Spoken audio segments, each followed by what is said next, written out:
नमस्कार, मैं डॉक्टर रजनीश कुमार आप सभी का एक बार फिर से हार्दिक स्वागत करता हूं। आज की वीडियो लेक्चर में हम बात करेंगे ईएमआरएस के पाठ्यक्रम के अनुसार केशव दास के ऊपर। आज का टॉपिक केवल ईएमआरएस के दृष्टिकोण से महत्वपूर्ण नहीं है, बल्कि आप देखेंगे कि जितने भी प्रवक्ता असिस्टेंट प्रोफेसर्स के एग्जाम होते हैं, उनमें केशव दास से संबंधित 2-4 सवाल हर प्रश्न पत्र में रहते ही रहते हैं। तो इसी पर हम बात करेंगे कि केशव दास को जब हम पढ़कर जाएं तो परीक्षाओं के दृष्टिकोण से कौन-कौन से महत्वपूर्ण पॉइंट्स हैं जिनको कि हर हालत में ध्यान में रखें। जब आप आचार्य रामचंद्र शुक्ल का हिंदी साहित्य का इतिहास पढ़ेंगे तो केशव दास को उन्होंने भक्ति काल प्रकरण 6 सगुण धारा फुटकल रचनाएं के अंतर्गत रखा हुआ है। जैसा कि हम जानते हैं कि केशव दास को हम रीतिकाल के प्रमुख कवि के तौर पर देखते हैं, लेकिन आचार्य शुक्ल ने इनको रीतिकाल के अंदर नहीं रखा है। ये यहाँ पर ध्यान रखने वाली बात है।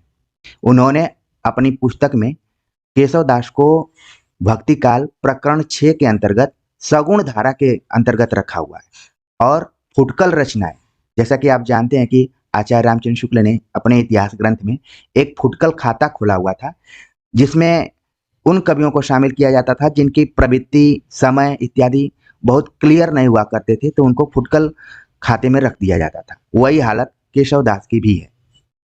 परीक्षाओं में प्राय एक सवाल पूछा जाता है कि केशव दास कठिन काव्य के प्रेत हैं, ये किसका कथन है? तो इसका जवाब ज्यादातर आचार्य रामचंद्र शुक्ल ही रहता है। लेकिन आज के वीडियो लेक्चर में हम ये देखेंगे कि ये बात कितनी सत्य है, कहाँ तक ये बात सही है कि केशव दास कठिन काव्य के प्रेत हैं, आचार्य रामचंद्र शुक्ल ने कहा है। हम पूरी इसकी जांच पड़ताल भी करेंगे, साथ में परीक्षाओं के दृष्टिकोण से महत्वपूर्ण तथ्यों पर हम चर्चा करेंगे। तो कंसंट्रेट होकर आप सभी अपने कीमती समय को देखते हुए इस लेक्चर को पूरा देखिएगा। चलते हैं, बात करते हैं विस्तार से। जब आप किताब पढ़ेंगे आचार्य रामचंद्र शुक्ल की, तो उन्होंने 13वें नंबर पर केशव दास को रखा है, यानी कि प्रकरण 6 में सगुण भक्ति धारा के अंतर्गत फुटकल रचनाओं में 13वें नंबर पर है। यानी कि केशव दास से पहले उन्होंने 12 कवियों की चर्चा कर ली। आपके मन में एक जिज्ञासा जरूर पैदा हो रही होगी कि वो कौन कौन से कवि हैं, जिस पर कि हम कभी बाद में बात करेंगे। लेकिन कहानी के तौर पर आप याद रखिए कि फुटकल रचनाओं के अंतर्गत केशव दास को शुक्ल जी ने 13वें नंबर पर रखा हुआ है।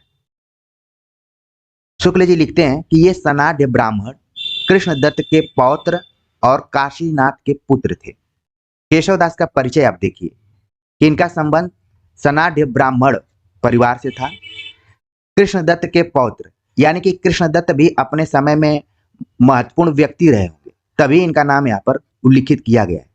कृष्णदत्त के पौत्र थे, यानी पोते थे। काशीनाथ के पुत्र थे। अभी तक हम केशव दास की रचनाओं के बारे में पढ़ते हैं, किसके दरबार में रहा करते थे, ये सारी चीजें पढ़ते हैं, लेकिन बदलते हुए पैटर्न पर हो सकता है कि पूछ लिया जाए कि केशव दास के पिताजी का क्या नाम था। तो ध्यान में रखिए कि काशीनाथ था। काशीनाथ के पुत्र थे केशव दास, यानी कि केशव दास के परिवार में क का काफी महत्वपूर्ण रोल रहा है। ठीक है, अगर इसको आप देख लें तो पहले कृष्णदत्त को आपको ध्यान में रखना है, फिर काशीनाथ को ध्यान में रखना है, फिर इसके बाद केशव दास आ गए। ठीक है, तो ये इनके परिवार की पीढ़ियों का एक तरीके से 3 पीढ़ियों का यहाँ पर हमने चर्चा कर ली है। केशव दास का जन्म संवत 1612 में और निधन मृत्यु 1674 संवत के आसपास हुई है। तो संवत है तो इसको आप तुरंत कन्वर्ट करना शुरू कर दिए होंगे कि ईस्वी में क्या होगा। हमने कन्वर्ट भी किया हुआ है कि 1555 ईस्वी में केशव दास का जन्म हुआ और निधन 1617 में हो गया।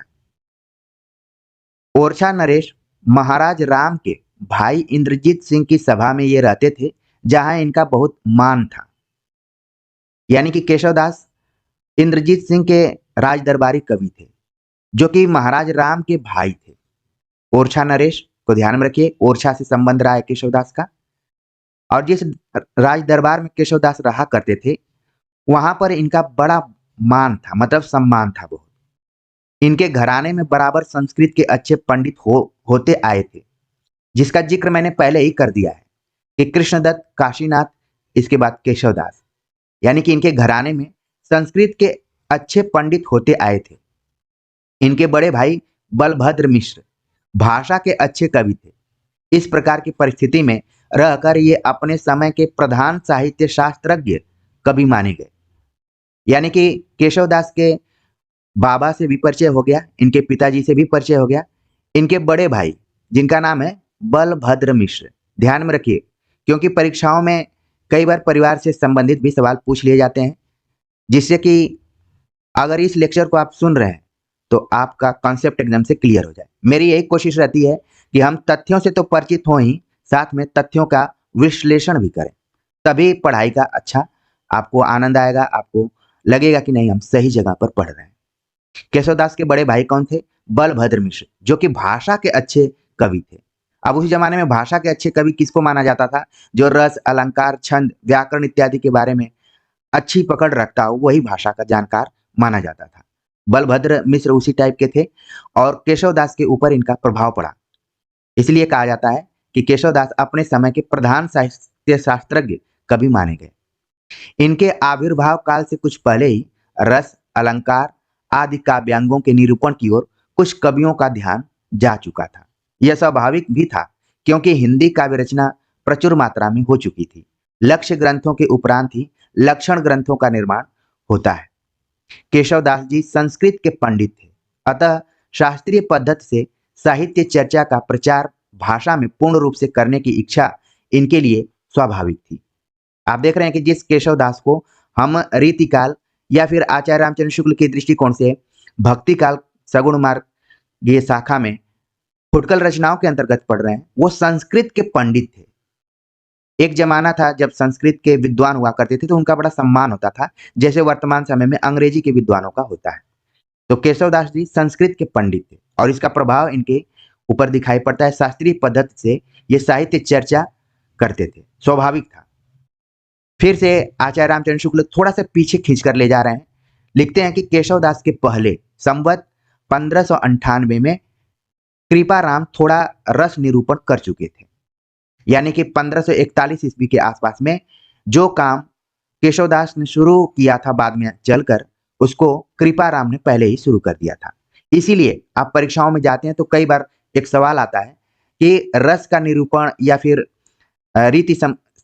रीति आचार्यों का निरूपण या फिर उसके प्रारंभकर्ता कौन माने जाते हैं। तो उसमें 3 का नाम इंपॉर्टेंट रूप से आता है, जिसमें कि एक का नाम है कृपाराम, ठीक है, दूसरे आचार्य का नाम है चिंतामणि और तीसरे आचार्य का नाम है केशवदास।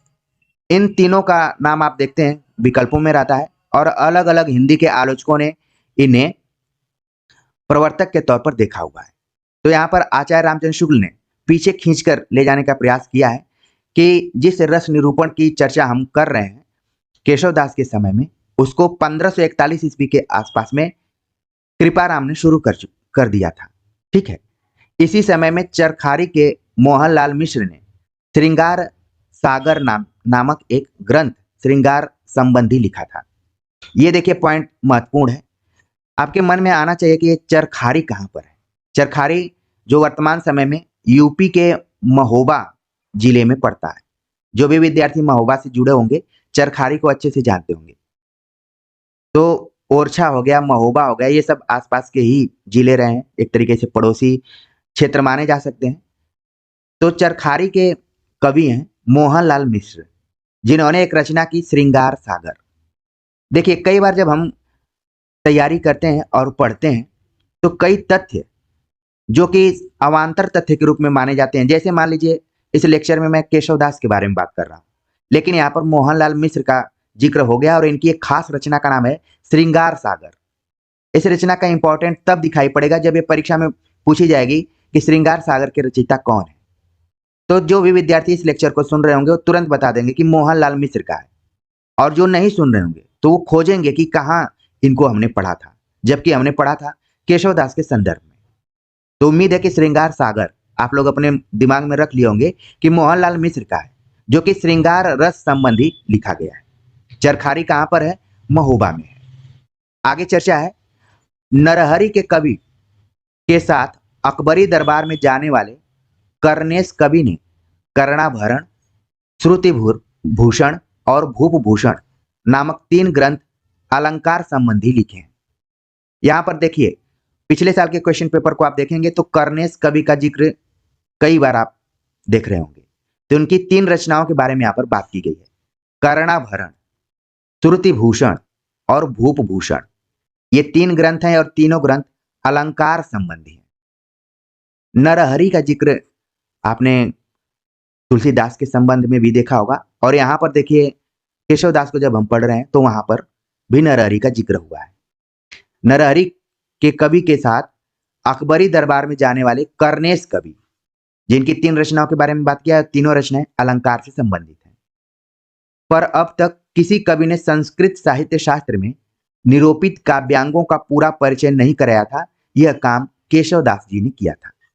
भले केशवदास के पहले मोहनलाल मिश्र हों, कृपाराम हों, कर्नेश कवि हों, इन लोगों ने श्रृंगार, अलंकार, रस, छंद सब में काम किया, लेकिन काव्यांगों का जो पूरा निरूपण या पूरा परिचय कराया वो कराया केशवदास ने, यानी कि उसको परिपक्वता प्रदान किया केशवदास ने। तो इस चीज को ध्यान में रखना है। यहाँ पर बात की जा रही है परंपरा से जोड़ते हुए, ठीक है। केशवदास के पहले की जो परंपरा रही है उससे जोड़ते हुए बात कही जा रही है कि पीछे से अचानक रस अलंकार पर बात केशवदास ने नहीं शुरू की, बल्कि उसके पहले से ही कुछ कवियों ने शुरू की थी। उसको केशवदास ने आगे बढ़ाया, न सिर्फ आगे बढ़ाया बल्कि मजबूती से आगे बढ़ाया। यही बात यहाँ पर कही जा रही है। लेकिन ये देखिए पंक्तियों को हमने बोल्ड किया हुआ है ताकि कथन के रूप में आए तो आप तुरंत कैच कर लें कि ये बात किसने कही है और किसके संदर्भ में कही है। आगे चर्चा करें तो केशवदास ने जो काव्यांगों को मजबूती प्रदान की थी उसके उदाहरण स्वरूप हम यहाँ पर देखते हैं कि किस कारण उनको कहा जाता है कि इन्होंने परिपक्वता प्रदान की थी काव्यांगों के दृष्टिकोण से। लिखते हैं, ये काव्य में अलंकार का स्थान प्रधान समझने वाले चमत्कारवादी कवि थे, जैसा कि इन्होंने कहा है। मान लीजिए परीक्षाओं में कथन इतना ही दूर आ जाता है कि ये काव्य में अलंकार का स्थान प्रधान समझने वाले चमत्कारवादी कवि थे। केशवदास को यहाँ पर देखिए चमत्कारवादी कवि कहा है। ये चीज ध्यान में रखना है। पूछा जा सकता है कि निम्नलिखित में से केशवदास को चमत्कारवादी कवि किसने कहा है, तो तुरंत आपके मन में आना चाहिए कि आचार्य रामचंद्र शुक्ल ने कहा है। क्यों कहा है? क्योंकि केशवदास खुद मानते हैं और उन्होंने एक परिभाषा दी है अलंकार के संबंध में और कविता के संबंध में, जो कि कई बार परीक्षाओं में पूछी जा चुकी है। लिखते हैं कि यद्यपि सुजाति सुलक्षणी सुबरन शरत सुब्रित भूषण बिनु न विराजई कविता बनिता मित। उन्होंने अलंकार को प्रधान मानते हुए कहा कि बिना अलंकार के कविता का कोई अस्तित्व नहीं है। जैसे अगर कोई स्त्री अगर आभूषण नहीं धारण करती है, अलंकार नहीं पहनती है, तो वो थोड़ी सी मायूस या उदास सी नजर आती है, और वही अगर अलंकार धारण कर लेती है तो उसका सौंदर्य बढ़ जाता है। मूल भाव यही है। अब परीक्षाओं में इसलिए नीचे की पंक्ति ज्यादा पूछी जाती है। कई बार पेपर बनाने वाले के मन के ऊपर होता है तो ये दोनों पंक्तियां पूछ देता है, और नहीं मन में आता है तो कंफ्यूजिंग करने के लिए, आप सभी को संदेह में डालने के लिए, जबकि अनुराज हिंदी एकेडमी के विद्यार्थी संदेह से ऊपर उठ चुके हैं, फिर भी ध्यान में रखना है कि भूषण शब्द से संदेह होने लगता है कि ये केशवदास की पंक्ति है या फिर भूषण की है। तो ध्यान में रखिए कि केशवदास की पंक्ति है और भूषण यहाँ पर अलंकार के संबंध में आया हुआ है, ठीक है। लेकिन कई बार क्या होता है कि जो शब्द प्रयुक्त होते हैं या उचित होते हैं उन्हीं का प्रयोग किया जाता है। मान लीजिए किसी के मन में आया कि यहाँ पर लिखा जा सकता है कि अलंकार बिनु न विराजई कविता बनिता मित, तो ये पंक्ति थोड़ी सी अच्छी नहीं लग रही है, इसीलिए कवियों ने ठोक बजाकर शब्दों का प्रयोग किया है। भूषण बिनु न विराजई कविता बनिता मित, ये पंक्ति किसकी है? केशवदास की है। इसी के आधार पर केशवदास को अलंकारवादी कवि भी कहा जाता है, और यह माना जाता है कि जहां पर अलंकार होता है वहां पर ही चमत्कार भी होता है। तो इस चीज को आप ध्यान में रखिए कि आचार्य रामचंद्र शुक्ल जो कि सीधे सीधे किसी कवि का नाम नहीं लेते हैं बल्कि सर्वनामों का प्रयोग करते हैं, और वही परीक्षाओं में परीक्षार्थियों को परेशान करने लगते हैं। तो ध्यान में आपने रख लिया होगा। आगे जिस बिंदु पर मैं बात करने जा रहा हूं वो भी बहुत ही महत्वपूर्ण है। सवाल पूछ लिया जाता है कि केशवदास ने किसका अनुसरण किया था। तो यहां पर है बात, अपनी इसी मनोवृत्ति के अनुसार इन्होंने भाम, उद्भट और दंडी आदि प्राचीन आचार्यों का अनुसरण किया, जो रस, रीति आदि सब कुछ अलंकार के अंतर्गत ही लेते थे। यानी कि संस्कृत आचार्यों में भाम, उद्भट और दंडी, ये तीनों आचार्यों का नाम जैसे ही मैंने लिया, आपके मन मस्तिष्क में कई तथ्य आ गए होंगे। जैसे कि अलंकार संप्रदाय से रिलेटेड भामा भामा के बारे में जो भी तथ्यात्मक जानकारियां होंगी सब आ गई होंगी। इसी तरीके से उद्भट, इनके भी जो भी ग्रंथ रहे हैं वो सब आ गए होंगे। दंडी, दंडी को तो ये कहा जा सकता है कि इनकी परिभाषा जो अलंकार की है लगभग सभी छात्रों, विद्यार्थियों और परीक्षार्थियों के जुबान पे रहती ही रहती है। तो यहाँ ध्यान रखना है कि केशव दास ने अनुसरण किया भामा, उद्भट और दंडी का। ये तीनों नाम परीक्षा में विकल्प बनाने के लिए पर्याप्त हैं। पूछा जा सकता है सवाल कि निम्नलिखित में से केशव दास के ऊपर किसका प्रभाव नहीं है? नहीं है तो इन तीनों का नाम तो विकल्प में हो जाएगा, और इन तीनों का नाम विकल्प में है तो ये बात तो सही है कि तीनों का प्रभाव है, लेकिन ये किसी का नाम दे दिया जाएगा जो नीचे नाम दिया गया, विश्वनाथ, मम्मट, आनंदवर्धन। इनका इनके ऊपर प्रभाव नहीं था, यानी केशवदास के ऊपर प्रभाव नहीं था। जिन तीन का प्रभाव था ऊपर दिया गया है और कुछ का नाम नीचे दिया गया जिनका प्रभाव नहीं था। तो यहीं से सवाल बन जाते हैं। सवाल बनते कहाँ से? यहीं से बनते हैं। तो आप लोगों को अब समझ में आ रहा होगा कि चीजों को रटने या फिर रोज रोज याद करने से नहीं काम चलेगा, बल्कि विश्लेषण के दृष्टिकोण से समझने पर भी बहुत चीजें मन में बैठ जाती हैं। तो अब क्लियर हो गया होगा कि आचार्य केशवदास के ऊपर किसका प्रभाव था? भामा, उद्भट और दंडी का प्रभाव था। और इन लोगों का इसलिए प्रभाव था कि इन तीनों लोगों ने रस, रीति आदि सभी को अलंकार के अंतर्गत ही रखा था। यानी कि रस हो गया, रीति हो गया और सबके अंदर क्या है, सबको कवर किया हुआ है अलंकार।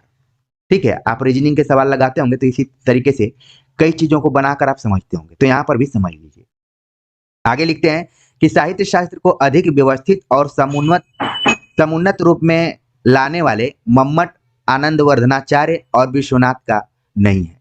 यानी कि इन सभी से आचार्य केशवदास प्रभावित नहीं थे। अलंकार के सामान्य और विशेष दो भेद करके इन्होंने उसके अंतर्गत वर्णन की प्रणाली ही नहीं, वर्णन के विषय भी ले लिए हैं। यानी कि अलंकार के भेद के तौर पर इन्होंने दो भेद किए, सामान्य अलंकार और विशेष अलंकार। इसके अंतर्गत वर्णन की प्रणाली ही नहीं, वर्णन के विषय भी लिए गए। अलंकार शब्द का प्रयोग इन्होंने व्यापक अर्थ में किया है। वास्तविक अलंकार इनके विशेष अलंकार ही हैं। अलंकारों के लक्षण इन्होंने दंडी के काव्यादर्श से तथा बहुत सी बातें अमर रचित काव्यकल्पलता वृत्ति और केशव मिश्रकृत अलंकार शेखर से ली है। इस बिंदु को आप सभी देखिए, यहां से सवाल बन सकते हैं। पहला सवाल तो बन सकता है कि काव्यादर्श किसका ग्रंथ है? तो दंडी का है। जैसा कि ऊपर मैंने बताया कि दंडी का प्रभाव केशव के ऊपर है। इसके अतिरिक्त बहुत सी बातें उन्होंने अमर रचित, यानी अमर यहाँ पर कवि का रचयिता का नाम है और इनकी रचना का नाम है काव्य कल्पलता वृत्ति। ये देखिए, मान लीजिए सवाल पूछ लिया जाएगा कि काव्य कल्पलता वृत्ति किसकी रचना है, तो तुरंत आप बता देंगे अमर रचित है, यानी कि अमर इसके रचयिता है। केशव मिश्र की रचना है अलंकार शेखर। ठीक है, तो ये दो तीन नाम आपको नए दिखाई पड़ रहे हैं यहाँ पर, तो इनको भी नोट कर लीजिए। आगे लिखते हैं, केशव के 50 या 60 वर्ष पीछे हिंदी में लक्षण ग्रंथों की जो परंपरा चली वह केशव के मार्ग पर नहीं चली। तो यहाँ पर परंपरा की भी बात की जा रही है। कुछ परंपराएं चली आ रही थी संस्कृत काव्य परंपरा से चलते हुए, फिर रीति काव्य परंपराएं, जिसका विकास आचार्य केशवदास ने किया। ठीक है, लेकिन केशवदास ने जिस परंपरा का विकास किया, जिस मार्ग को बनाने का प्रयास किया, उस मार्ग को ज्यादा सहयोग नहीं मिला। आगे के कवि अपने हिसाब से काम करना शुरू कर दिए और जिसका परिणाम आप देखेंगे कि रीति मुक्त कविता लिखी जाने शुरू हो गई। तो धीरे धीरे केशव की क्या स्थिति रही है साहित्य के क्षेत्र में, वो आपके मन में बैठना शुरू हो गया होगा।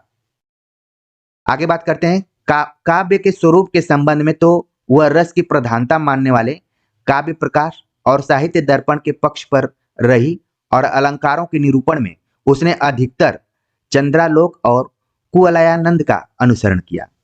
आप देख रहे हैं ऊपर जब मैंने बताया कि मम्मट, विश्वनाथ और आनंदवर्धन, इनका प्रभाव केशव के ऊपर नहीं पड़ा, लेकिन आगे की जो परंपरा चली उस पर इनका प्रभाव था। काव्य प्रकाश जैसे ही मैंने बोला आपके मन में आ गया होगा ये किसकी रचना है। साहित्य दर्पण किसकी रचना है, चंद्रालोक किसकी रचना है, कुवलयानंद किसकी रचना है, ये सब आपके मन में आना चाहिए। मैं आपके मन में स्पेस छोड़ रहा हूँ, नहीं आ रहा है तो इसका मतलब है कि आपकी तैयारी स्लो मोशन में चल रही है, आप चीजों को कंसंट्रेट नहीं रख रहे हैं। जिन विद्यार्थियों के मन में आ रहा होगा उनको प्रसन्नता हो रही होगी, तुरंत उनको लगा होगा कि मैंने यहाँ पढ़ा था इस ग्रंथ के बारे में कि इसके रचयिता कौन है, तो स्पेस मैं छोड़ दे रहा हूँ। और कई विद्यार्थी उनको लग रहा होगा कि स्पेस मत छोड़िए, बता ही दीजिए, तो अभी मैं आपको स्पेस छोड़कर रखता हूँ। आप एक बार जरूर ध्यान में रखिए क्योंकि हो सकता है कि यह आपके लाइफ का टर्निंग पॉइंट हो। तो जैसा कि मैंने बताया कि जिस परंपरा की शुरुआत केशवदास करना चाह रहे थे वो आगे तक नहीं चल पाई, बल्कि जिसका प्रभाव इनके ऊपर नहीं थी वो परंपरा आगे तक चलती रही। शुक्ल जी लिखते हैं, इसी से केशव के अलंकार लक्षण हिंदी में प्रचलित अलंकार लक्षणों से नहीं मिलते हैं। यही देखिए कारण है कि मार्ग आगे बढ़ ही नहीं पाया, इसलिए जो भी अलंकार के मामले में केशवदास ने विचार किया था उसका आगे प्रसार प्रचार नहीं हो पाया। केशव ने अलंकारों पर कवि प्रिया और रस पर रसिक प्रिया लिखी है। यह पॉइंट आपके लिए महत्वपूर्ण है। पूछा जाता है कि कवि प्रिया किस प्रकार का ग्रंथ है, तो यह क्या है, अलंकार पर आधारित ग्रंथ है। तो कवि प्रिया इसी को याद आपको रखना है, अलंकार पर है। बाकी रसिक प्रिया जो है यह रस पर आधारित है, तो इसके शीर्षक में ही रसिक शब्द लगा हुआ है, रस लगा हुआ है, तो बहुत ज्यादा जोर देने की जरूरत नहीं है। जब कभी कोई चीज आपको याद ना हो और चीजें एक ही तरीके की हों तो आप उसमें से किसी एक को याद कर लीजिए। नाम देखिए दोनों में लगा हुआ है प्रिया शब्द, एक तरफ है कवि प्रिया और एक तरफ है रसिक प्रिया। तो रसिक प्रिया आपके मन में तुरंत आ गया होगा कि ये रस पर आधारित है, जबकि कवि प्रिया अलंकार पर है। तो मान लीजिए आपको कंफ्यूजन हो रहा है कि कवि प्रिया किस तरीके का ग्रंथ है, कैसे याद किया जाए, तो बस आप इसी को याद कीजिए, बाकी आप रसिक प्रिया आराम से याद कर लेंगे। ठीक है, तो इसको रखिए क्योंकि परीक्षाओं में पूछ लिया जाता है कि कवि प्रिया किस प्रकार का ग्रंथ है, किसका ग्रंथ है, तो अलंकार पर आधारित ग्रंथ है।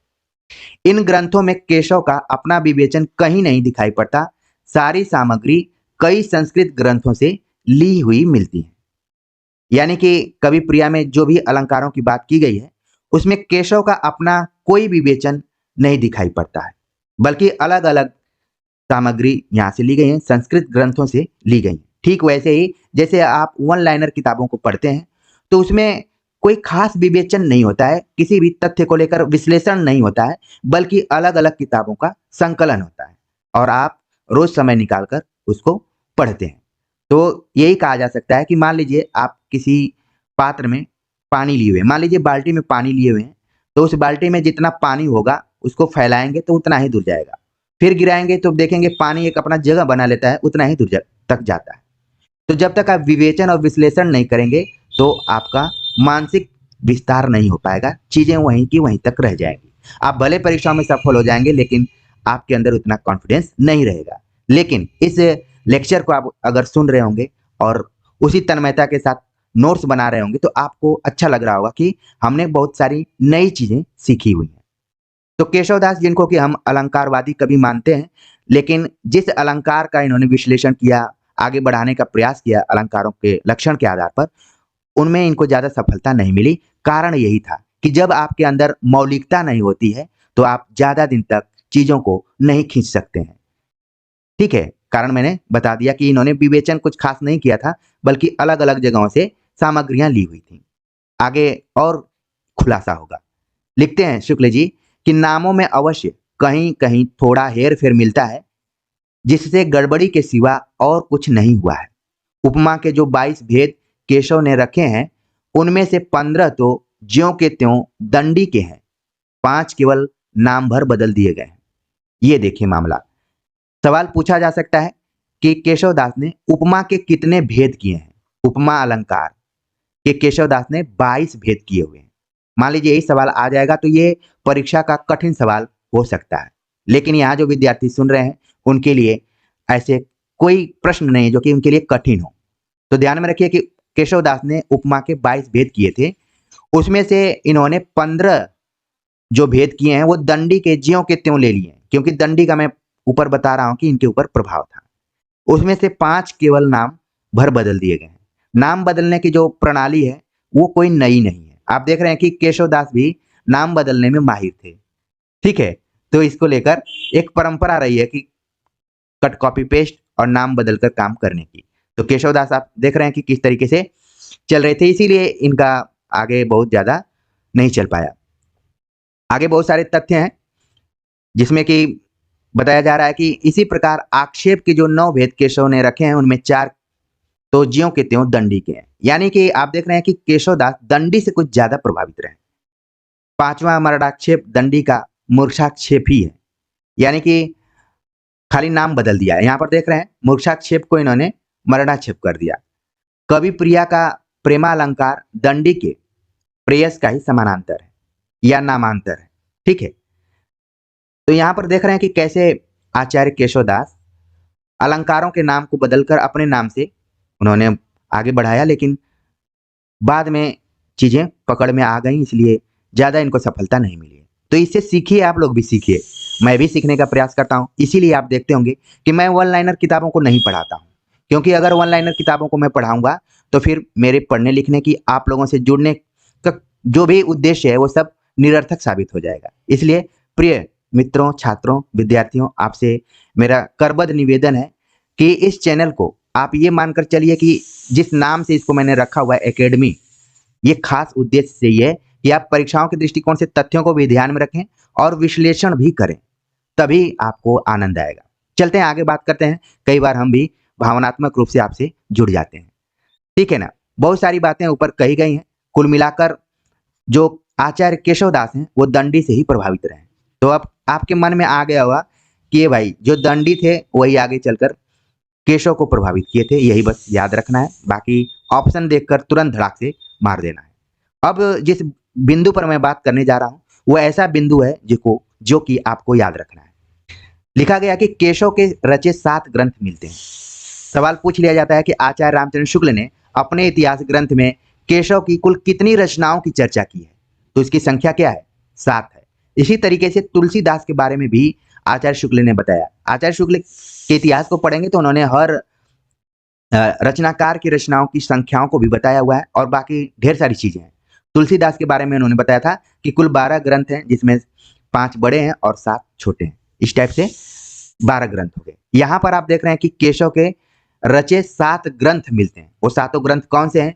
कवि प्रिया, रसिक प्रिया, रामचंद्रिका, वीर सिंह देवचरित, विज्ञान गीता, रतन बावनी, जहांगीर जस चंद्रिका।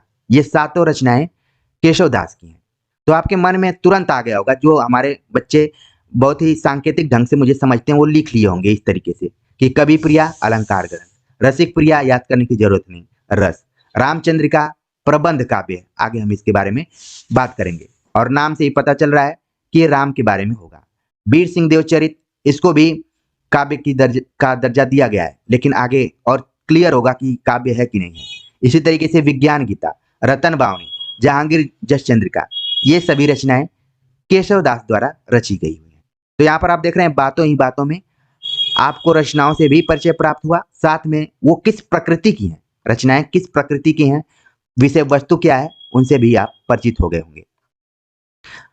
अब जिस विषय के बारे में मैंने शुरू में ही कहा कि केशव दास कठिन काव्य के प्रेत हैं, क्या कहीं आचार्य रामचंद्र शुक्ल ने इस पंक्ति को लिखा है या फिर परीक्षा वाले इसको लगातार इसी तरीके से प्रचारित प्रसारित कर रहे हैं? आप देखेंगे, अभी धैर्य बनाकर रखिए। आचार्य शुक्ल लिखते हैं, केशव को कभी हृदय नहीं मिला था, उनमें वह सहृदयता और भावुकता भी नहीं न थी जो एक कवि में होनी चाहिए। इसीलिए मैंने इसको बोल्ड किया हुआ है। यह कथन बहुत ही महत्वपूर्ण है। जो विद्यार्थी अभी तक धैर्य बनाकर यहां तक साथ दे रहे होंगे, निश्चित तौर पर उनको आगे की परीक्षाओं में लाभ मिलेगा। आचार्य शुक्ल ने लिखा, केशव को कभी हृदय नहीं मिला था। कई बार तो इतना ही कोटेशन पूछ लिया जाता है, किसका कथन है, तुरंत हम बता देते हैं कि आचार्य शुक्ल का है। फिर दूसरा कोटेशन यहां से शुरू हो जाता है, उनमें वह सहृदयता और भावुकता भी न थी जो एक कवि में होनी चाहिए। यह भी कथन किसका है? आचार्य शुक्ल का है। तो ये देखिए, जो पॉइंट है बहुत ही इंपॉर्टेंट है परीक्षा के दृष्टिकोण से कि केशव को कवि हृदय नहीं मिला था, उनमें वह सहृदयता और भावुकता भी न थी जो एक कवि में होनी चाहिए। यानी कि आचार्य रामचंद्र शुक्ल की जो काव्य दृष्टि है या फिर आलोचना दृष्टि है कवियों को लेकर, वो सहृदयता और भावुकता को केंद्र में रखती है। वो उसी को अच्छा कवि मानते हैं जिस कवि के अंदर सहृदयता होती है, भावुकता होती है। शुक्ल जी के अनुसार केशव को कवि हृदय नहीं मिला था, यानी वो जबरदस्ती कविताएं कर रहे थे। आज भी आप देखेंगे कि बहुत सारे ऐसे कवि आपको मिल जाएंगे जिनमें कवि हृदय नहीं है, फिर भी वो कविताएं लिखते हैं और पाठक जो होते हैं मजबूरी में उनको पढ़ते हैं। और अगर वो अच्छी जगह विश्वविद्यालयों में है या महानगरों में है तो उनकी कविता पर लगातार आलोचनात्मक आलेख इत्यादि आते हैं, बाद में उनको एक महाकवि घोषित कर दिया जाता है।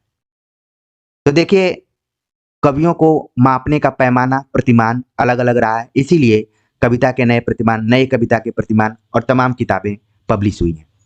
एक चीज आपको बताना चाहूंगा यहाँ पर, जो कि स्पेशली यहीं से आपको बताया जा सकता है। केशव दास पर एक आलेख लिखा हुआ है, केशव की कविताई अज्ञेय ने।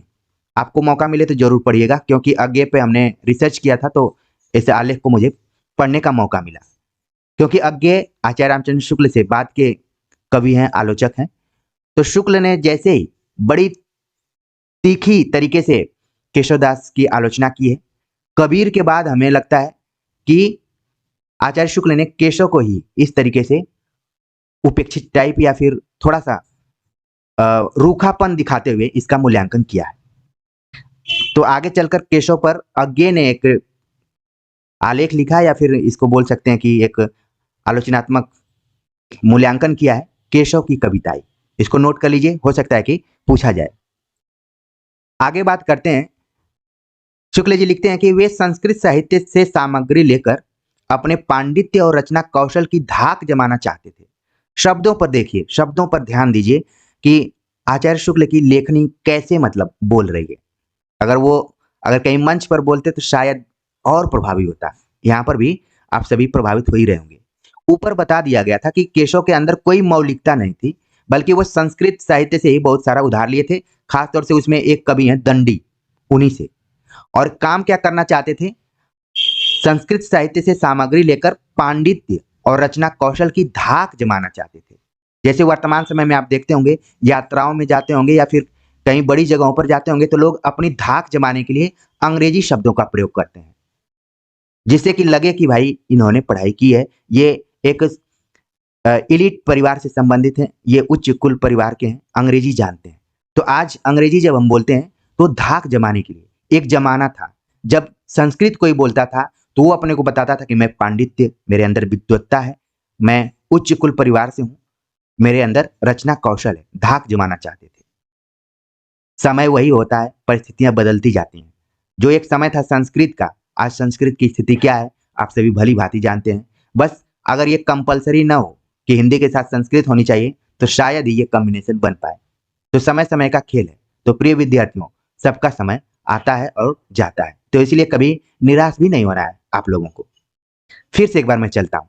केशवदास लिखते हैं, केशवदास के बारे में शुक्ल जी लिखते हैं कि वे संस्कृत साहित्य से सामग्री लेकर अपने पांडित्य और रचना कौशल की धाक जमाना चाहते थे, पर इस कार्य में सफलता प्राप्त करने के लिए भाषा पर जैसा अधिकार चाहिए वैसा उन्हें प्राप्त न था। कुल बात कहकर अंत में कैसे किसी का पैर खींच दिया जाता है या फिर टांग काट दी जाती है, वही काम आचार्य रामचंद्र शुक्ल कहते हैं। बहुत विद्वान थे केशवदास, लेकिन भाषा पर जैसा अधिकार चाहिए था वैसा उन्हें प्राप्त नहीं था।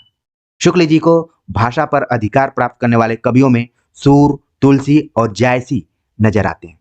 जब आप मेरे लेक्चर्स को सुनेंगे तो वहां पर ज्यादातर यही शब्द आता है कि भाषा पर जैसा इनका अधिकार था वैसा किसी का नहीं था। भाषा पर, अवधि और ब्रज पर, दोनों पर इनका समान अधिकार था। तो यहाँ पर देखिए केशव पर कैसे शुक्ल जी लिख रहे हैं। थोड़ा सा मैं टाइम लेकर, वक्त लेकर आप सभी को समझा रहा हूं ताकि ये कथन आए तो आप कोमा में भी रहें तो भी बता दें कि आचार्य रामचंद्र शुक्ल ने केशवदास के बारे में कहा है, हमने अनुराग हिंदी एकेडमी पर पढ़ा हुआ है। चलते हैं आगे बात करते हैं। शुक्ल जी लिखते हैं कि अपनी रचनाओं में उन्होंने अनेक संस्कृत काव्यों की उक्तियां लेकर भरी। यानी कि केशवदास अपनी रचनाओं में अनेक संस्कृत काव्यों की उक्तियां लेकर भरी हैं, पर उन उक्तियों को स्पष्ट रूप से व्यक्त करने में उनकी भाषा बहुत कम समर्थ हुई है। यानी कि भाषा पर इनका अधिकार था ही नहीं, इसलिए प्रभावी नहीं हुई। कारण यह है कि इन्होंने संस्कृत की उक्तियां ले ली। मान लीजिए आप आंसर लिखने जाते हैं और खाली कोटेशन पर कोटेशन, कोटेशन पर कोटेशन देते जा रहे हैं, तो भी अच्छा आंसर नहीं माना जाता है। इसी तरीके से कई विद्यार्थी पीएचडी करते हैं, तो वो कोटेशन से ही पूरी अपनी पीएचडी भर देते हैं। पता ही नहीं चलता है कि इनकी मौलिक उद्भावना क्या रही है, मौलिक स्थापना क्या रही है। चीज़ों को आप लोग समझ रहे होंगे, क्योंकि अनुराज हिंदी अकेडमी छोटा प्लेटफॉर्म नहीं है। यहाँ पर हर तरीके के विद्यार्थी मौजूद हैं और हर तरीके से बताने का प्रयास किया जाता है। आपको प्रवक्ता से लेकर असिस्टेंट प्रोफेसर और पीएचडी के विद्यार्थियों की मनोस्थिति क्या होती है उसके बारे में भी कभी मैं बातचीत करूंगा कि पीएचडी लिखना आसान नहीं है। एक एक वाक्य लिखने में मतलब कि साहस जुटाना पड़ता है। जो मेहनत से लिखते हैं उनके लिए बोल रहा हूँ, ठीक है। तो कुल मिलाकर आप देख रहे हैं कि जिस विषय के विद्वान थे केशवदास संस्कृत के, वही आगे चलकर इनके लिए भारी प्रतीत हो रही है अगर शुक्ल जी के दृष्टिकोण से देखें तो। आगे लिखते हैं कि पदों और वाक्यों की न्यूनता, अशक्त, फालतू शब्दों के प्रयोग और संबंध के अभाव आदि के कारण भी अप्रांजल और उबड़ खाबड़ हो गई है और तात्पर्य भी स्पष्ट रूप से व्यक्त नहीं हो सका है। यानी कि कई बार इन्होंने फालतू शब्दों का भी प्रयोग किया है, जिससे कि जो शब्दावली हो क्या हो गई, उबड़ खाबड़ हो गई। कई बार आप देखते होंगे कि लोग जब किसी की प्रशंसा में जुड़ जाते हैं तो लगातार शब्दों का अंबार लगाना शुरू कर देते हैं, बारिश करना शुरू कर देते हैं, और फिर क्या हो जाती है, जो वाक्य विन्यास होता है उबड़ खाबड़ होने लगता है और कठिन सा होने लगता है। आगे बात करते हैं। केशव की कविता जो कठिन कही जाती है उसका प्रधान कारण उनकी यह त्रुटि है, उनकी मौलिक भावनाओं की गंभीरता या जटिलता नहीं। फिर से आपको उस कथन को जरूर ध्यान में रखना है कि केशवदास कठिन काव्य के प्रेत हैं। क्या आपको अभी तक कहीं दिखाई दिया है? शब्द उससे मिलते जुलते आ रहे हैं, लेकिन हुबहू वही वाक्य आपको नहीं मिलेगा। यहाँ पर आचार्य शुक्ल जी कह रहे हैं, बता रहे हैं कि केशव की कविता जो कठिन कही जाती है उसका प्रधान कारण उनकी यह त्रुटि है। कौन सी त्रुटि है? संस्कृत की उक्तियों का इन्होंने प्रयोग किया है, फालतू शब्दों का प्रयोग किया है, उबड़ खाबड़ वाक्य विन्यासों का प्रयोग किया है, वही प्रधान कारण है। उनकी मौलिक भावनाओं की अगर बात करें तो उसकी जो गंभीरता रही है, जटिलता रही है, वो कठिनता नहीं की है, बल्कि संस्कृत निष्ठ उक्तियों का जो इन्होंने प्रयोग किया है और कई जगहों पर अनुवाद कर दिया है, वही इनके लिए घातक साबित हो गए हैं, इनको कठिन बना दिए हैं। बात समझ में आ रही होगी कि केशवदास कठिन काव्य के प्रेत क्यों हैं, क्योंकि उन्होंने संस्कृत की कठिन से कठिन उक्तियों का प्रयोग अपने कविताओं में किया है। क्यों किया है? मौलिक भावनाओं को प्रस्तुत करने के लिए। लेकिन जब आप किसी की नकल करते हैं तो वो नकल ज्यादा दिन तक नहीं चलती है, पकड़ में आ ही जाती है। हो सकता है कि आप लोगों को मेरी बात बिल्कुल समझ में आ रही होगी। इसको ध्यान में रखिए, क्योंकि आजकल बदलते हुए पैटर्न में इसी तरीके से सवाल पूछे जा रहे हैं, स्टोरी नुमा क्वेश्चन बनाए जा रहे हैं और पूछ लिए जा रहे हैं कि इसमें से कौन सा वाक्य सही है, कौन सा गलत है, या फिर एक से अधिक वाक्य भी सही गलत हो रहे हैं। आगे बात करते हैं और चीजें क्लियर हो जाएंगी। शुक्ल जी लिखते हैं कि रामचंद्रिका में प्रसन्न राघव, हनुमान नाटक, अनर्घ राघव, कादंबरी, नैषधि चरितम, जिसको कि शॉर्ट में लिखा गया है नैषध, की बहुत सी उक्तियों का अनुवाद करके रख दिया गया है। यही कारण है कि केशवदास की कविता कठिन हो गई है। उक्तियों का इन्होंने अनुवाद किया है, यानी नाम बदलकर रखने का प्रयास किया है। तो नाम बदलकर रखना ज्यादा दिन तक नहीं चल पाता है किसी भी क्षेत्र में देखें तो। एक चीज यहाँ पर सवाल पूछा जा सकता है कि रामचंद्रिका में किन किन रचनाओं का प्रभाव या फिर उक्तियों का अनुवाद दिखाई पड़ता है, जिसमें कि प्रसन्न राघव, हनुमान नाटक, अनर्घ राघव, कादंबरी और नैषध, 5 रचनाओं का इसमें प्रभाव समावेश दिखाई पड़ रहा है। इसको ध्यान में रखिए, पूछा जा सकता है, कभी भी पूछा जा सकता है। आगे शुक्ल जी लिखते हैं कि कहीं कहीं अनुवाद अच्छा न होने के कारण उक्ति विकृत हो गई है। जैसे प्रसन्न राघव के प्रियतम पदैरंकिता भूमि भागान का अनुवाद प्यों पद पंकज ऊपर करके केशव ने उक्ति को एकदम बिगाड़ डाला है। यानी कि प्रसन्न राघव का एक उदाहरण दिया है शुक्ल जी ने, प्रियतम पदैरंकिता भूमि भागान, इसका अनुवाद किया। देखा जा रहा है यहाँ पर कि केशवदास को अनुवादक के तौर पर भी यहाँ पर शुक्ल जी देख रहे हैं, अनुवाद भी किया है तो सटीक अनुवाद नहीं किया है। ठीक है, क्या कर दिया है, एकदम से इसका बिगड़ा हुआ अनुवाद है, जो कि इनकी कविता को कठिन कर दे रहा है। और लिखते हैं कई जगहों पे कि हाँ, जिन उक्तियों में जटिलता नहीं है, समाज शैली का आश्रय नहीं लिया गया है, उसके अनुवाद में कहीं कहीं बहुत अच्छी सफलता प्राप्त हुई है। जैसे भरत के प्रश्न और कैकेयी के उत्तर में। तो यहाँ पर भरत और कैकेयी के संवाद पर आधारित एक पंक्ति है जो कि परीक्षाओं में खूब पूछी जाती है। मातु कहाँ नृप तात, गए सुरलोकहीं, क्यों सुत शोक गए, जो कि हनुमान नाटक का एक श्लोक अनुवाद है। ये जो पंक्ति ली गई है इसमें भरत और कैकेयी के बीच में संवाद हो रहा है। ठीक है, संवाद हो रहा है और इस संवाद को कहाँ से लिया है केशवदास ने? हनुमान नाटक से। हनुमान नाटक किसकी रचना है? ये सारी चीजें आपके मन में आ रही होंगी। नहीं आ रही होंगी तो कंसंट्रेट होकर इसको अपने कॉपी पे जरूर नोट करिए और हमेशा के लिए याद करिए, क्योंकि बार बार आपको तुरंत उत्तर बता देना भी अच्छी बात नहीं है। ठीक है, चलिए चलते हैं आगे, बात करते हैं। अगला जो पॉइंट है कि केशव ने 2 प्रबंध काव्य लिखे हैं। सवाल पूछा जा सकता है कि आचार्य शुक्ल ने केशव के कितने प्रबंधों की चर्चा की है? 2 प्रबंध काव्य लिखे हैं। पहला है वीर सिंह देव चरित और दूसरा है रामचंद्रिका।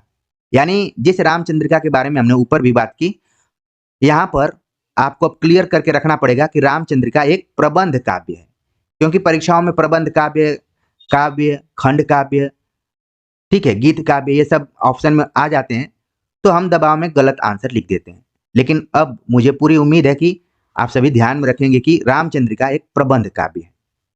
फिर भी वीर सिंह देवचरित का मूल्यांकन करते हुए शुक्ल जी लिखते हैं कि इसको काव्य नहीं कहा जा सकता। लिखते हैं कि पहला तो काव्य ही नहीं कहा जा सकता, यानी पहला जो वीर सिंह देवचरित है काव्य ही नहीं कहा जा सकता।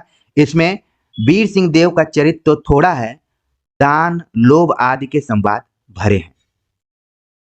आप देखेंगे आगे चलकर कि केशवदास की मौलिकता में या फिर रचना में 2 चीजें इनको कमजोर कर देती हैं।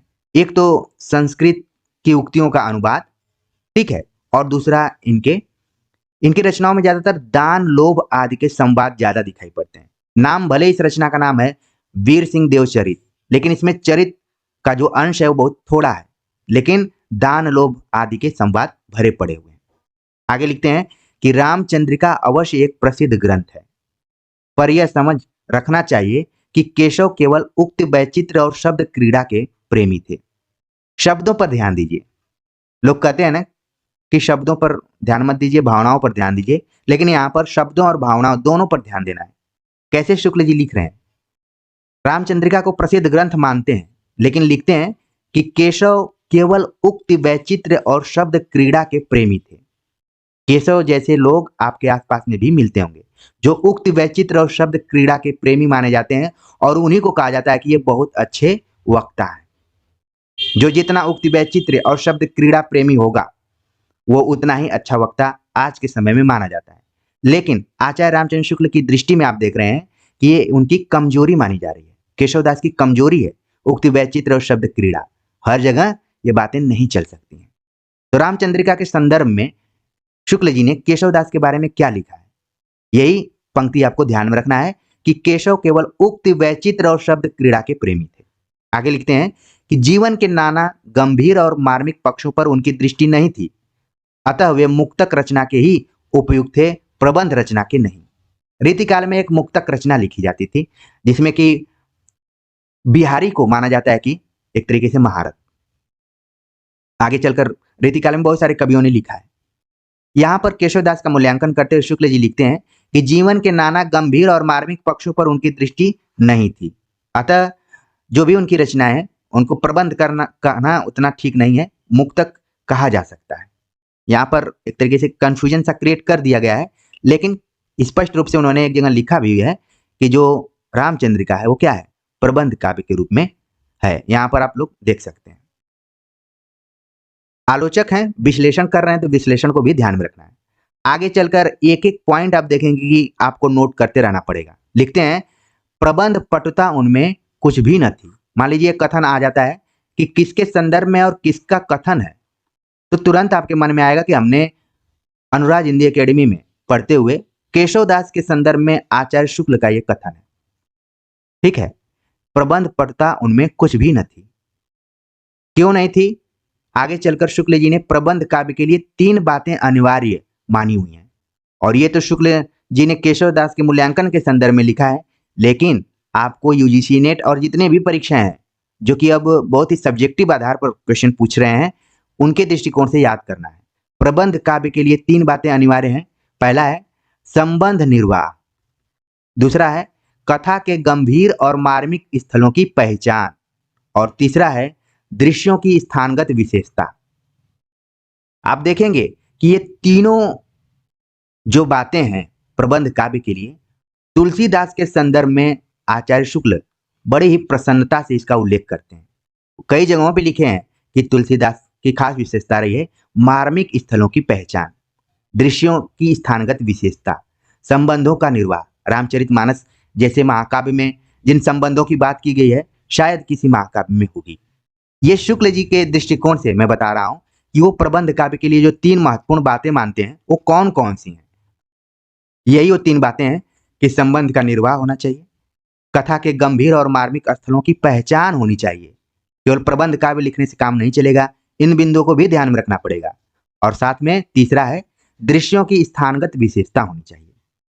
तो ये तीनों बातें आप देखेंगे कि केशव दास में पूरी तरीके से नहीं है, पूरी तरीके से खारिज कर दी है शुक्ल जी। आगे चलकर हम देखते हैं, लिखते हैं कि संबंध निर्वाह की क्षमता केशव में न थी। बात आ गई यहां पर, जैसा मैं बोल रहा था कि पहला जो पॉइंट था प्रबंध काव्य, वही केशव में है ही नहीं। संबंध निर्वाह की क्षमता केशव में न थी। आगे लिखते हैं उनकी रामचंद्रिका अलग अलग लिखे हुए वर्णनों का संग्रह सी जान पड़ती है। यह कथन बड़ा इंपॉर्टेंट है, पूछा जा सकता है कि किसका है। उनकी रामचंद्रिका अलग अलग लिखे हुए वर्णनों का संग्रह सी जान पड़ती है, यानी जो कथा में तारतम्यता होनी चाहिए, गंभीर और मार्मिक स्थलों की पहचान होनी चाहिए, वो भी इनमें नहीं दिखाई पड़ता है। लिखते हैं कथा का चलता प्रवाह न रख सकने के कारण ही उन्हें बोलने वाले पात्रों के नाम नाटकों के अनुकरण पर पद्यों से अलग सूचित करने पड़ते हैं। जब आप रामचंद्रिका पढ़ेंगे तभी इस बात को समझ पाएंगे।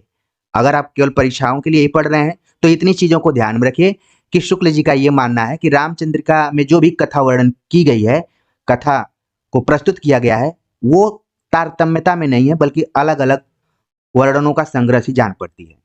और जब रामचंद्रिका पढ़ेंगे आप तो उसमें देखेंगे कि पात्रों के नामों को अलग से पद्यों में सूचित करना पड़ा है केशवदास को, जो कि यही इनको कठिन कवि के रूप में साबित करते हैं, बनाते हैं। आगे लिखते हैं कि दूसरी बात भी केशव में कम पाई जाती है, यानी कि जो गंभीर और मार्मिक स्थल की बात की गई है, यह भी बात शुक्ल जी ने कह दिया कि केशव में कम पाई जाती है। आगे लिखते हैं रामायण की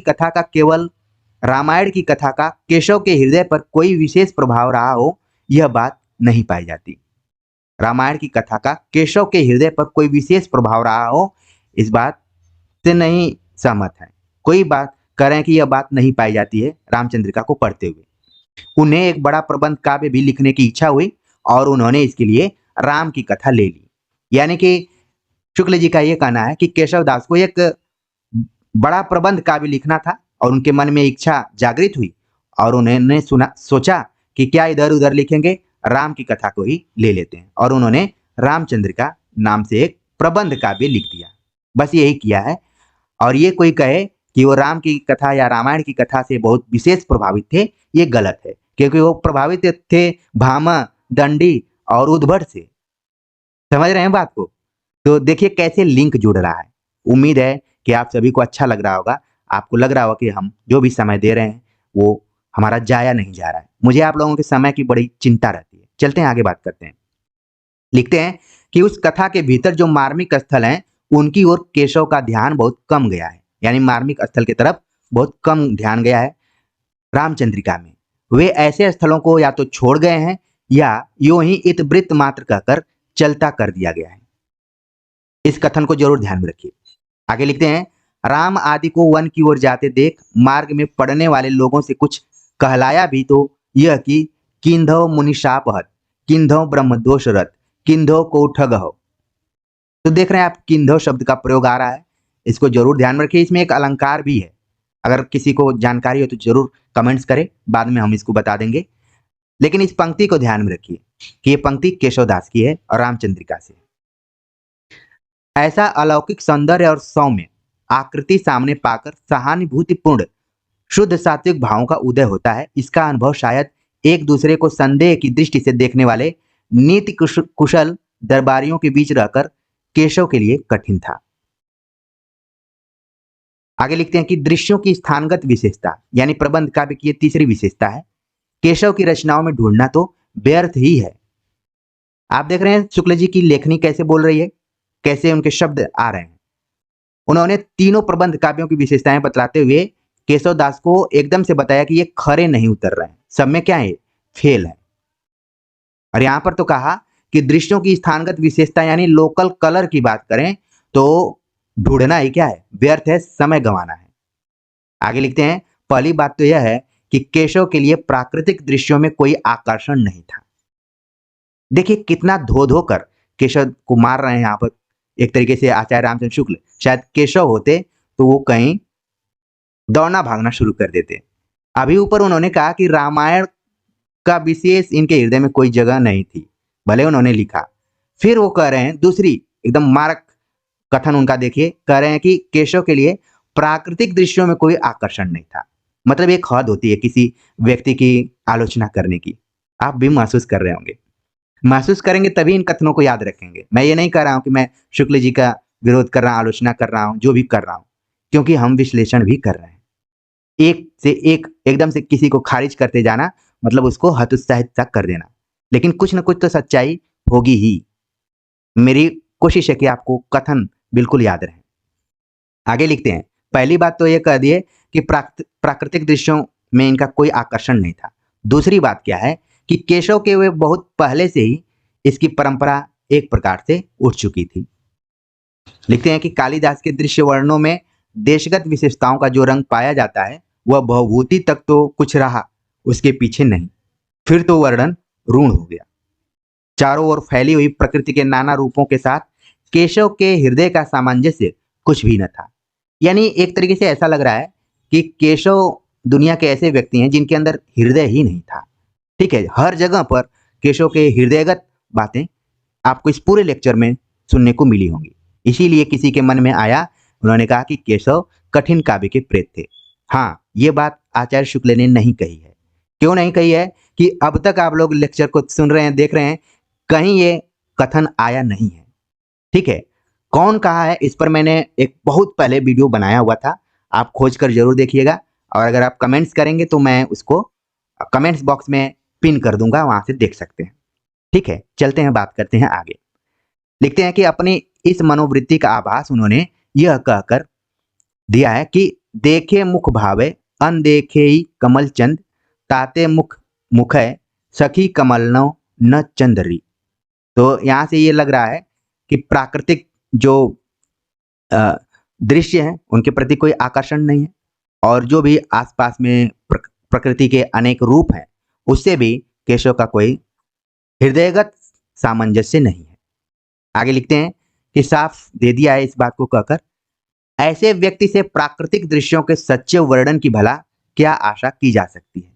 पंचवटी और प्रवर्षणगिरी ऐसे रमणीय स्थलों में शब्द साम्य के आधार पर श्लेष के एक भद्दे खिलवाड़ के अतिरिक्त और कुछ न मिलेगा। ये पंक्ति देखिए, मैंने हाईलाइट किया हुआ, इसको देखिए। लिखते हैं, केवल शब्द साम्य के सहारे जो उपमान लाए गए हैं वे किसी रमणीय दृश्यों से उत्पन्न सौंदर्य की अनुभूति सर्वथा विरुद्ध या बेमेल है। जैसे प्रलय काल, पांडव, सुग्रीव, शेषनाग सादृश्य या साधर्म की दृष्टि से दृश्य वर्णों में जो उपमाएं उत्प्रेक्षाएं आदि लाई गई हैं वे भी सौंदर्य की भावना में वृद्धि करने के स्थान पर कुतूहल मात्र उत्पन्न करती हैं। जैसे श्वेत कमल के छत्ते पर बैठे हुए भंवरे पर यह उक्ति, केशव केशव राय मनो कमलासन के सिर ऊपर सोहे। तो यहाँ पर देखिए, केवल जो श्लेष है उसके सहारे शुक्ल जी का मानना है कि एक भद्दा खिलवाड़ करने का प्रयास किया गया है और बाकी कुछ नहीं है। आगे लिखते हैं कि पर कहीं कहीं रमणीय और उपयुक्त उपमान भी मिलते हैं। जैसे जनकपुर के सूर्योदय वर्णन में, जिसमें कापालिक काल को छोड़कर और सब उपमान रमणीय हैं। एक सवाल पूछा गया था कि जब राम इत्यादि जनकपुर गए थे तो वहां पर गालियां, यानी एक रीति रिवाज है शादी विवाह में गाली गाने का, तो किसने दिया था, किस कवि ने इसका उल्लेख किया हुआ है। यूजीसी नेट के एक बार पेपर में आया हुआ था। तो देखिए केशव दास ने भी रामचंद्रिका में कुछ कुछ ऐसे वर्णनों का जिक्र किया हुआ है। आगे मुख्य बात यह है, इतना वर्णन के बाद आचार्य शुक्ल जी का कहना है कि प्रबंध काव्य रचना के योग्य न तो केशव में अनुभूति ही थी और न शक्ति थी। ये देखिए, अगर ये कथन आ जाता है कि किसका है, तो मुझे पूरी उम्मीद है कि आप लोग तुरंत बता देंगे। प्रबंध काव्य रचना के योग्य में, प्रबंध काव्य रचना के योग्य न तो केशव में अनुभूति ही थी और न शक्ति। अनुभूति का संबंध किससे है? हृदय से है। जब केशव के पास हृदय ही नहीं था तो फिर बात ही करना व्यर्थ है, एक तरीके से देखा जाए तो शुक्ल जी का यही मानना है कि प्रबंध काव्य में जो अनुभूति चाहिए और जो शक्ति चाहिए वो केशवदास में नहीं थी, भले उन्होंने रामचंद्रिका लिख दिया है। चीजें समझ में आ रही होंगी आप लोगों को। आगे चलते हैं, जल्दी से बात करते हैं। परंपरा से चले आते हुए कुछ नियत विषयों के फुटकल वर्णन ही अलंकारों की भरमार के साथ वे करना चाहते थे। इसी से बहुत से वर्णन यूं ही बिना अवसर का विचार किए वे भरते गए हैं। वे वर्णन के लिए करते थे, न कि प्रसंग या अवसर की अपेक्षा से। कहीं कहीं तो उन्होंने उचित अनुचित की भी परवाह नहीं की, जैसे भरत की चित्रकूट यात्रा के प्रसंग में सेना की तैयारी और तड़क भड़क का वर्णन, अनेक प्रकार के रूखे सूखे उपदेश भी बीच बीच में रखना वे नहीं भूलते थे। दान महिमा लोभ निंदा के लिए तो वे प्राय जगह निकाल लिया करते थे। मैंने शुरू में ही बताया कि विषय वस्तु पर न रहकर ज्यादातर वो अपने रचनाओं में दान महिमा लोभ निंदा आदि को बीच बीच में जगह दे दिया करते थे, जो कि शुक्ल जी की आलोचना दृष्टि में ठीक नहीं बैठते हैं। लिखते हैं वे कि उपदेशों का समावेश तो एक जगह तो पात्र का बिना विचार किए अत्यंत अनुचित और भद्दे रूप में किया गया है, जैसे वन जाते समय राम का अपनी माता कौशल्या का पातिव्रत का उपदेश।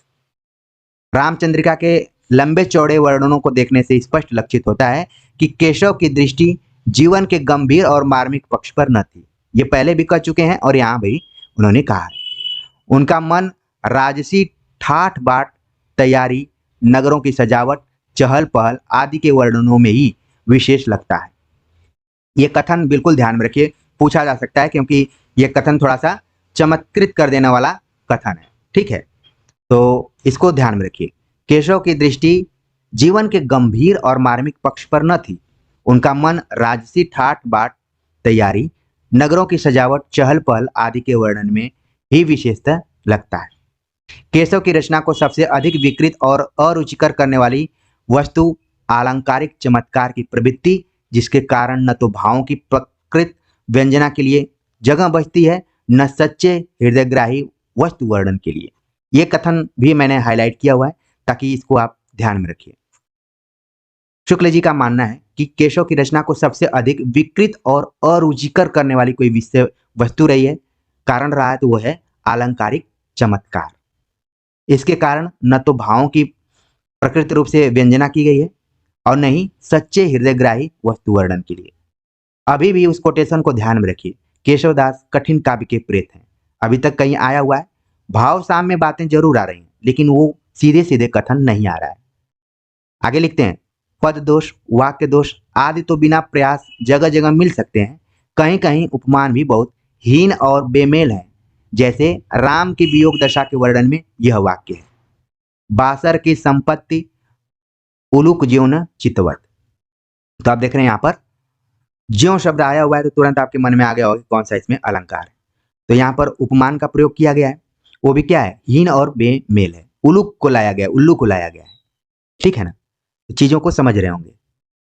आगे जो बहुत ही महत्वपूर्ण पॉइंट है, ठीक है, क्योंकि यूजीसी नेट के सिलेबस में आप देखेंगे, आप पेपर में आ चुका है, या फिर अन्य छोटी छोटी परीक्षाओं में भी आता है। रामचंद्रिका में केशव को सबसे अधिक सफलता हुई है संवादों में, इसीलिए मैंने संवादों को रेड कलर से लिख दिया हुआ है ताकि आपके मन में बैठ जाए, छप जाए। रामचंद्रिका में तमाम बुराइयां हैं जो कुछ है, लेकिन केशव को सबसे अधिक सफलता प्राप्त हुई है संवादों में। यही उनकी क्या है, मजबूती है। इन संवादों में पात्रों के अनुकूल क्रोध, उत्साह आदि की व्यंजना भी सुंदर है, तथा वाक्पटुता आदि और राजनीति के दांव पेच का आभास भी प्रभावपूर्ण है। उनका रावण अंगद तुलसी के संवाद से कहीं अधिक उपयुक्त और सुंदर है। पहली बार, इतने देर तक आप सभी धैर्य बनाकर लेक्चर सुनते रहे, पहली बार आप देख रहे हैं कि आचार्य रामचंद्र शुक्ल थोड़ी सी लंबी सांस लेते हुए केशवदास के प्रति थोड़ा सा यहाँ पर उनके प्रति प्रेम दिखा रहे हैं। उन्होंने लिखा कि संवादों में केशवदास को सफलता हासिल हुई है, सफल हुए हैं। रावण अंगद संवाद, ये जो पूछा जाता है कई बार कि रामचंद्रिका में सबसे बेहतरीन अगर संवाद है तो किसका है? रावण अंगद संवाद है। इसमें उन्होंने बताया कि तुलसीदास के संवाद से कहीं अधिक उपयुक्त और सुंदर है। पहली बार आप देख रहे हैं कि केशवदास के प्रति थोड़ा सा नम्रता बरते हैं शुक्ल जी। ठीक है, आगे चलते हैं। रामचंद्रिका और कवि प्रिया दोनों का रचनाकाल कवि ने 1658 दिया है, केवल मास में अंतर है। तो यहां पर देखिए 1658 दिया गया है, तो आपको संवत ध्यान में रखना है। संवत 1658, इसको ईस्वी में कन्वर्ट करेंगे तो 1601 ईस्वी। दोनों रचनाओं की, रामचंद्रिका की और कवि प्रिया की, दोनों की रचना, दोनों का जो रचना काल है वो है 1601 ईस्वी। लेकिन आप संवत को ध्यान में रखिए, कहा गया कि इसमें मास में केवल अंतर, यानी महीनों में केवल अंतर है। यानी जो वर्ष है वो तो एक ही है, लेकिन महीने में अंतर है, 2-3 महीने का अंतर होगा। ठीक है, जो भी है, तो बस आपको ध्यान में रखना है कि एक पंथ दो काज के दृष्टिकोण से रामचंद्रिका और कवि प्रिया। कवि प्रिया जब मैं बोल रहा हूं तो तुरंत आपको समझ में आ गया होगा कि इसका विषय वस्तु क्या है। ठीक है, अलंकार। आगे लिखते हैं कि रसिक प्रिया जो संवत 1648 यानी 1591 ईस्वी में प्रकाशित हुई, या फिर इसका रचना काल है, रचना प्रौढ़ है। रसिक प्रिया की रचना प्रौढ़ है। उदाहरणों में चतुराई और कल्पना से काम लिया गया है और पद विन्यास भी अच्छे हैं। रसिक प्रिया की खास विशेषता देखिए, इसमें चतुराई है, कल्पना से काम लिया गया है, पद विन्यास भी क्या है इसके? अच्छे हैं। इन उदाहरणों में वाक वैदग्ध्य के साथ साथ सरसता भी बहुत कुछ पाई जाती है। रसिक प्रिया का मूल्यांकन करते हुए कौन कौन सी महत्वपूर्ण बातों पर विचार किया शुक्ल जी ने, आप देख लिए। विज्ञान गीता, विज्ञान गीता संस्कृत के प्रबोध चंद्रोदय नाटक के ढंग की पुस्तक है। सवाल पूछा जा सकता है कि विज्ञान गीता किस पर आधारित है या फिर किस नाटक के ढंग की पुस्तक है? प्रबोध चंद्रोदय। तो आप देखेंगे कि संस्कृत के कवि रहे हैं कृष्ण कवि। ठीक है, तो उनकी यह रचना है प्रबोध चंद्रोदय। विज्ञान गीता उसी पर आधारित है। अगली रचना है रतन बावनी। रतन बावनी, इसमें क्या है? इंद्रजीत के बड़े भाई रतन सिंह की वीरता का छप्पयों में अच्छा वर्णन है। यह वीर रस का अच्छा काव्य है। रतन, अब आपके मन में आ जाना चाहिए कि इंद्रजीत सिंह के बड़े भाई थे रतन सिंह। रतन बावनी, उन्हीं के वीरता पर आधारित ये ग्रंथ है, लेकिन ये खास छंद में है। जो छंद कौन सा है? छप्पय छंद है। ये सवाल पूछा जा सकता है कि रतन बावनी किस छंद में लिखी गई है? तो क्या है? छप्पय। और इसमें वीर रस की प्रधानता है, यानी कि केशवदास ने भी आदिकाल की तरह कुछ रचनाएं वीरता प्रधान कविताएं की हुई हैं। आगे लिखते हैं शुक्ल जी की केशव की रचना में सूर, तुलसी आदि की सी सरसता और तन्मयता चाहे न हो, पर काव्यांगों का विस्तृत परिचय कराकर उन्होंने आगे के लिए मार्ग खोला। फिर से एक बार देख रहे हैं विनम्रता, केशव के प्रति आचार्य रामचंद्र शुक्ल की विनम्रता। ऊपर में भी देखे और यहाँ पर भी कह रहे हैं वो कि चलिए ठीक है, कोई बात नहीं, सूर तुलसी आदि की सी सरसता और तन्मयता भले केशव में नहीं है, लेकिन अगर काव्यांगों की बात की जाए तो उन्होंने आगे के लिए मार्ग खुला हुआ है। कुछ जो अच्छी चीजें हैं उसको सराहे भी हैं शुक्ल जी, यहाँ पर देख रहे होंगे। और अगला जो बहुत ही छोटा सा वाक्य है, लिखते हैं कि लोग कहते हैं वे रसिक जीव थे। केशवदास तमाम चीजों को कहते हुए शुक्ल जी ने कहा कि उनके अंदर हृदय नहीं है, ये नहीं है, वो नहीं है, अनुभूति नहीं है, शक्ति नहीं है, लेकिन अंत में कहा कि वे रसिक जीव थे। कहने के लिए तो उन्होंने कह दिया, लेकिन जो परीक्षाओं की तैयारी कर रहे हैं विद्यार्थी, उनके लिए एक छोटा वाक्य बहुत बड़ा घाव कर सकता है, या फिर ध्यान नहीं देंगे तो। किसने कहा कि वे रसिक जीव थे? शुक्ल जी केशवदास के बारे में कहा था। तो इसको आप जरूर ध्यान में रखिए कि तमाम चीजों के बावजूद केशवदास अपने स्वभाव के कारण रचनाओं में भले ये चीजें नहीं दिखाई पड़ रही हैं रसिकता, लेकिन स्वभाव में बड़े ही मिलनसार व्यक्ति थे, हंसमुख व्यक्ति थे। हो सकता है कि आपके मन में केशवदास की कोई स्मृति या फिर बिंब भी आ गया होगा कि वो कैसे रहे होंगे। जिन भी व्यक्तियों को आप मुस्कुराते हुए देखते हैं, शायद उनका बिंब आपके मन मस्तिष्क में आ गया होगा। केशवदास रसिक जीव थे और शुक्ल जी की एक खास विशेषता है। आधुनिक काल में भी आप पढ़ेंगे, खासतौर से भारतेंदु युग में, तो ये शब्द कई रचनाकारों के लिए वो प्रयोग कर चुके हैं। ठीक है ना? तो देखिए यहाँ पर भी किया हुआ है। और क्यों है, इसका उदाहरण यहाँ पर आगे दिया जा रहा है। एक दिन बूढ़े होने पर किसी कुएं पर बैठे थे। वहां स्त्रियों ने बाबा कहकर संबोधन किया। इस पर इनके मुख से यह दोहा निकला, केशव केसनि अस करी, बैरी जस न कराए, चंद्र बदन मृगलोचन, बाबा कही कही जाए। इसी पंक्ति के आधार पर आचार्य शुक्ल ने केशवदास को रसिक जीव माना है कि एक दिन वो कुएं पर बैठे थे। वो जमाना था जब सबके द्वार पर, जिसके द्वार पर कुआं हुआ करता था, ये माना जाता था कि ये व्यक्ति अमीर घराने का है। सबके घर पे कुआं नहीं होता था। तो कुएं पर बैठे थे अपने मतलब वृद्धावस्था में, और महिलाओं ने उनको बाबा कहकर संबोधित किया। तो उन्होंने जो पंक्तियां यूज की हैं, प्रयोग की हैं, वो किस छंद में, ये ध्यान में रखिए, दोहे छंद में इन्होंने प्रयोग किया है। और क्या कहा, इसलिए बाबा कहा क्योंकि इनका जो बाल था, सिर का बाल, वो सफेद हो गया था। अक्सर सिर का बाल सफेद होना वृद्धावस्था का प्रतीक होता है, या फिर आप परिपक्वता अवस्था में जाते हैं। हालांकि समय वर्तमान में बदल गया है जलवायु परिवर्तन के कारण। बचपन में ही कई बच्चों के आपने देखे होंगे, तो उनको तो हम बाबा नहीं कह सकते हैं, लेकिन व्यंग में कई लोग कहते भी हैं। लेकिन यहाँ पर पहले ही बता दिया गया कि केशवदास बुढ़े हो गए थे और कुएं के पास बैठे थे, और महिलाओं ने, यानी कि उस जमाने की महिलाएं भी व्यंग करने में पीछे नहीं थी, उन्होंने उनको बाबा कहकर संबोधित किया। तो अचानक, जैसे वर्तमान समय में कम एज के लोगों को कोई अंकल बोल देता है तो वो लोग चिढ़ जाते हैं, वहां पर भी बाबा कहने से थोड़ा सा केशवदास ने यहाँ पर अपना, यहाँ पर जो उनकी मनोस्थिति है या उनका जो मन में था उसको प्रस्तुत किया। कहा, केशव केसनी अस करी, बैरे हूं जस न कराए, चंद्र बदन मृग लोचनी, बाबा कह गई जाए। तो ये दोहा में है और पंक्ति है केशवदास की। तो उम्मीद है कि इस पूरे वीडियो लेक्चर के माध्यम से आपने केशवदास से संबंधित तमाम तथ्यों से परिचय प्राप्त कर लिया होगा।